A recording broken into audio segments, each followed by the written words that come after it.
ഒത്തിരിയേറെ ആരോപണങ്ങൾ ഒക്കെ വരത്തില്ലേ? അപ്പം ആരോപണങ്ങളൊക്കെ വരണം നല്ലതാണ് ശരിക്കും പറഞ്ഞാൽ. കാര്യം എന്താണ്, അതൊരു സോഷ്യൽ ഓഡിറ്റിങ്ങാണ്. നമ്മുടെ കയ്യിൽ മിസ്റ്റേക്ക് ഉണ്ടാകാതിരിക്കാൻ വേണ്ടിയുള്ള ഒരു പൊതുസമൂഹത്തിൻ്റെ ജാഗ്രതയാണ് ഇതുപോലെയുള്ള വിമർശനങ്ങൾ. അപ്പം നമ്മൾ നമ്മുടെ ഭാഗം ശ്രദ്ധിച്ചാൽ മതി. ബാക്കിയുള്ള കാര്യങ്ങളല്ല, അതിനകത്ത് നുണമുണ്ടോ തെറ്റുണ്ടോ അത് അവരും ദൈവമായിട്ട് ഉത്തരിക്കേണ്ടതാണ്. നമ്മളെ ശുശ്രൂഷയെ സംബന്ധിച്ചിടത്തോളം ദൈവത്തിൽ നമ്മളൊരു ശുശ്രൂഷ ചെയ്യുന്നു, അത് ആഴമായ ബോധ്യത്തോട് ചെയ്യുന്നതുകൊണ്ട് ദൈവം ജനങ്ങളെ അനുഗ്രഹിക്കുന്നു.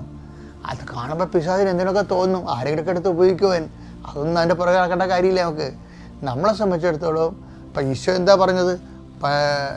യൂദാസിനോട് പോലും പറഞ്ഞത് എന്താണ്? നീ ചെയ്യാനുള്ളത് വേഗം ചെയ്യണം, അതിൻ്റെ അകത്ത് ഒരു പ്രശ്നമില്ല.